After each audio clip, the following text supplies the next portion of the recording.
Assalamualaikum warahmatullahi wabarakatuh. Alhamdulillahirabbil alamin. Puji syukur kita panjatkan kehadirat Allah Subhanahu wa taala karena atas rahmat dan karunia-Nya kita masih diberi kesempatan untuk menuntut ilmu pada hari ini. Perkenalkan, saya Mutiara Rahma Juwita. Pada kesempatan kali ini saya akan mengajar mata pelajaran matematika untuk materi bentuk akar. Nah, sebelum memulai pembelajaran, marilah kita siapkan diri untuk belajar dengan posisi duduk yang rapi, alat tulis yang lengkap, dan niat yang baik agar ilmu yang kita pelajari bermanfaat.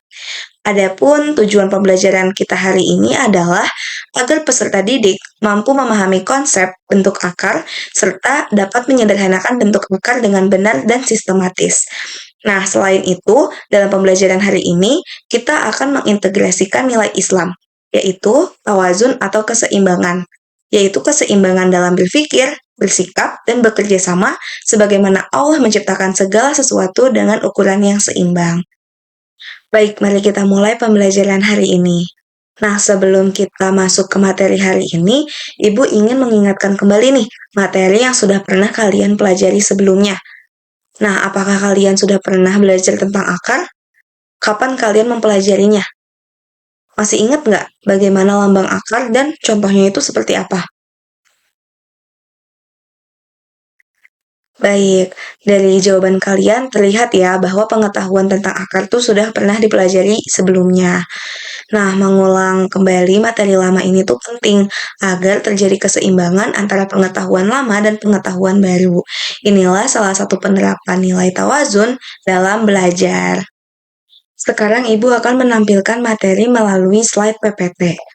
Nah, perhatikan bentuk umum dari bentuk akar yang ada pada PPT berikut ini. Nah, selama ini kita sering menghafal akar dari bilangan kuadrat sempurna, seperti akar 4, akar 9, dan akar 16. Namun, apakah hanya dengan menghafal saja kita sudah benar-benar paham? Kan enggak ya. Nah, sekarang Ibu ajukan pertanyaan. Bagaimana dengan akar 8? Apakah bisa disederhanakan dengan cara yang sama seperti akar 4 dan akar 9 yang ada pada tabel? Nah, masalah inilah yang akan kita pecahkan bersama hari ini. Sekarang, Ibu akan menjelaskan konsep dasar bentuk akar. Nah, perhatikan tabel akar sempurna yang Ibu tampilkan pada slide PPT berikut ini. Nah, bilangan seperti 4, 9, dan 16 disebut bilangan kuadrat sempurna karena memiliki akar bilangan bulat. Oke, sebagai contoh yang pertama, kita perhatikan akar 12. Nah, akar 12 tuh bukan bilangan kuadrat sempurna. Berarti bilangan 12 dapat kita faktorkan menjadi 4 dikali 3. Nah, karena 4 ini adalah bilangan kuadrat sempurna, maka dapat kita keluarkan dari akar, sedangkan 3 tetap berada di dalam akar. Sehingga hasil dari akar 12 itu adalah 2 akar 3. Nah, sekarang kita perhatikan contoh berikutnya ya, yaitu ada akar 18. Nah, bilangan 18 ini dapat kita faktorkan menjadi 9 dikali 2.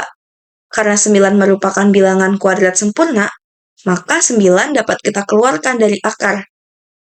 Sehingga hasil dari akar 18 itu adalah 3 akar 2. Nah, satu contoh lain, itu ada akar 20. Nah, bilangan 20 ini dapat kita faktorkan menjadi 4 dikali 5. Nah, karena 4 ini adalah bilangan kuadrat sempurna, maka akar 20 dapat disederhanakan menjadi 2 akar 5. Nah, dari beberapa contoh tersebut, kita dapat melihat bahwa dalam menyederhanakan bentuk akar, setiap bilangan memiliki peran dan tempatnya masing-masing. Bilangan yang sudah memenuhi syarat untuk dikeluarkan akan dikeluarkan dari akar, sedangkan yang belum memenuhi syarat tetap berada di dalam akar. Nah, hal ini mencerminkan bahwa nilai tawazun yaitu keseimbangan dalam menempatkan sesuatu sesuai dengan porsinya. Nah, penjelasan ini bertujuan agar kalian tidak hanya menghafal langkah-langkah penyederhanaan, tetapi juga memahami maknanya sehingga terjadi keseimbangan antara pemahaman konsep dan keterampilan dalam menghitung. Baik, selanjutnya kita akan mengerjakan latihan dengan menggunakan model pembelajaran START atau Student Teams Achievement Division. Nah, sekarang peserta didik akan dibagi ke dalam beberapa kelompok yang terdiri dari 4-5 orang secara heterogen. Silahkan duduk sesuai dengan kelompoknya masing-masing dan pastikan setiap kelompok bekerja sama dan saling membantu. Jangan ada yang diem doang ya. Nah, oke, Ibu akan menampilkan tabel akar sempurna yang sudah kalian pelajari sebelumnya. Nah, perhatikan tabel tersebut dengan seksama dan jangan lupa ditulis, dicatat tabelnya, dan amati bilangan-bilangan yang ada di dalamnya. Oke, nah selanjutnya Ibu akan menampilkan soal diskusi melalui slide PowerPoint.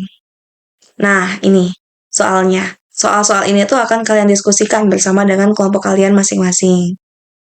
Nah, soalnya itu terdiri dari beberapa pertanyaan. Yang pertama ada bilangan apa saja yang ada pada tabel yang merupakan bilangan kuadrat sempurna.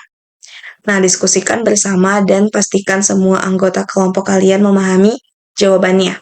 Jangan sampai nanti kalau Ibu nanya ada yang nggak tahu jawabannya. Nah, pertanyaan yang kedua. Apakah semua bentuk akar bisa langsung disederhanakan? Kalau enggak, jelaskan alasannya berdasarkan pengamatan kalian. Terus pertanyaan yang ketiga. Nah, sekarang kalian perhatikan ya bentuk akar dari akar 20 dan akar 27 yang ada di slide. Diskusikan bilangan apa aja yang dikeluarkan dari akar pada masing-masing bentuk tersebut dan jelaskan alasannya. Nah, silahkan diskusikan semua pertanyaan-pertanyaan tersebut bersama kelompok kalian. Ibu akan berkeliling ya nanti untuk mengamati jalannya diskusi dan memberikan bimbingan apabila ada kelompok yang mengalami kesulitan. Jadi kalau ada yang kesulitan, boleh bertanya kepada Ibu. Jika ada yang belum memahami, silahkan dibantu oleh teman satu kelompoknya ya.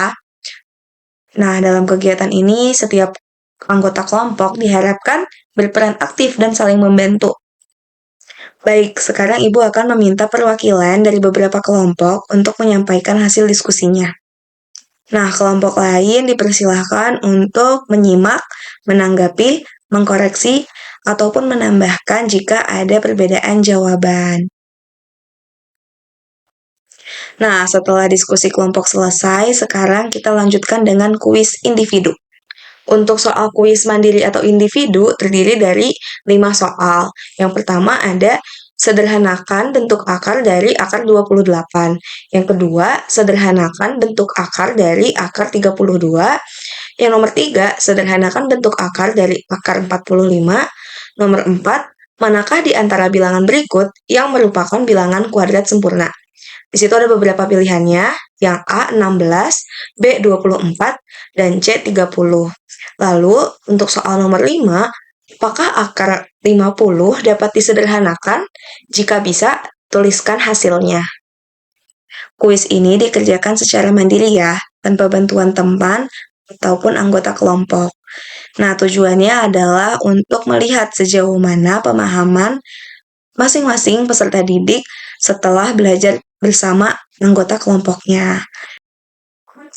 Sekarang, mari kita bahas hasil kuis individu yang telah kalian kerjakan ya. Perhatikan setiap langkah penyelesaiannya. Oke, dari soal nomor 1. Sederhanakan bentuk akar dari akar 28. Nah, akar dari 28 dapat difaktorkan menjadi 4 dikali 7. Karena 4 merupakan bilangan kuadrat sempurna, maka dapat dikeluarkan dari akar. Nah, jadi hasil penyederhanaannya itu adalah 2 akar 7. Lanjut, soal nomor 2. Sederhanakan bentuk akar dari akar 32.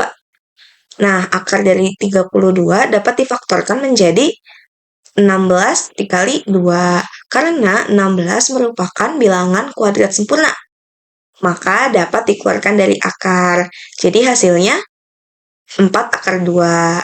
Lanjut, soal nomor 3. Sederhanakan bentuk akar dari akar 45. Nah, akar dari 45 dapat difaktorkan menjadi 9 dikali 5. Karena 9 merupakan bilangan kuadrat sempurna juga, maka dapat dikeluarkan dari akar. Nah, sehingga hasil penyederhanaannya adalah 3 akar 5. Oke, lanjut ke soal nomor 4. Manakah di antara bilangan berikut yang merupakan bilangan kuadrat sempurna? Ayo, yang mana? Yang A, B, atau C? Ya, betul. Jawabannya yang A ya, yaitu 16. Hal ini karena akar dari 16 adalah 4 yang merupakan bilangan bulat. Lanjut, soal terakhir, soal nomor 5. Apakah akar dari 50 dapat disederhanakan? Jika bisa, tuliskan hasilnya. Nah, bisa nggak? Jadi, akar dari 50 bisa ya difaktorkan, yaitu menjadi 25 dikali 2. Karena 25 merupakan bilangan kuadrat sempurna, maka dapat dikeluarkan dari akar. Betul. Sehingga hasil penyederhanaannya adalah 5 akar 2. Nah, hasil kuis individu ini nantinya akan Ibu jumlahkan ya menjadi skor kelompok. Karena dengan cara ini setiap anggota kelompok memiliki peran dan tanggung jawab yang sama terhadap keberhasilan kelompoknya. Nanti kelompok dengan skor rata-rata terbaik akan mendapatkan penghargaan dari Ibu sebagai bentuk apresiasi. Nah, tapi nanti perlu kalian ingat, penghargaan ini bukan untuk membanggakan diri, melainkan sebagai motivasi agar kita terus belajar dan memperbaiki diri ke depannya. Nah, dari pembelajaran hari ini, kita dapat memahami kan bahwa keberhasilan tidak hanya ditentukan oleh kemampuan individu, tetapi juga oleh kerjasama yang baik. Nah, inilah makna nilai Islam tawazun, yaitu keseimbangan antara usaha pribadi dan kebersamaan, antara kemampuan berpikir logis dalam matematika dan juga sikap saling menghargai dalam belajar. Nah, jika nilai tawazun ini kita terapkan, maka proses belajar akan lebih bermakna dan membawa kebaikan, baik itu bagi diri sendiri maupun bagi orang lain. Baik, sebelum kita mengakhiri pembelajaran hari ini, mari kita simpulkan kembali materi yang telah kita pelajari. Nah, hari ini kita telah mempelajari cara menyederhanakan bentuk akar. Nah, bentuk akar ini dapat disederhanakan dengan cara memfaktorkan bilangan di dalam akar menjadi bilangan kuadrat sempurna. Nah, bilangan yang merupakan kuadrat sempurna dapat dikeluarkan dari akar, sedangkan bilangan yang bukan kuadrat sempurna tetap berada di dalam akar. Nah, dengan langkah yang tepat dan teliti, bentuk akar dapat disederhanakan dengan cara yang benar. Nah, dari pembelajaran hari ini, kita dapat mengambil pembelajaran yang berharga, yaitu dalam menyederhanakan bentuk akar, kita belajar menempatkan sesuatu sesuai dengan porsinya. Hal ini sejalan dengan nilai Islam yaitu tawazun, yaitu sikap hidup seimbang dalam berpikir, bersikap, dan bertindak. Sebagaimana dalam matematika, kita tidak sembarang mengeluarkan bilangan dari akar. Dalam kehidupan pun kita harus bersikap seimbang dan tidak berlebihan. Nah, pesan moral yang dapat kita petik hari ini yaitu belajar matematika tidak hanya melatih kemampuan berhitung, tapi juga melatih ketelitian, kesabaran, dan kejujuran. Melalui kerja kelompok dan kuis individu, kita dapat belajar untuk bertanggung jawab atas diri sendiri sekaligus menghargai kerjasama. Nah, jika kita belajar dengan seimbang antara usaha pribadi dan kebersamaan, insya Allah hasil belajar akan lebih baik dan bermanfaat. Demikian pembelajaran kita pada hari ini. Semoga ilmu yang kita pelajari dapat bermanfaat dan menjadi bekal kebaikan. Terima kasih atas perhatian dan kerjasamanya. Ibu akhiri pembelajaran kita hari ini. Wassalamualaikum warahmatullahi wabarakatuh.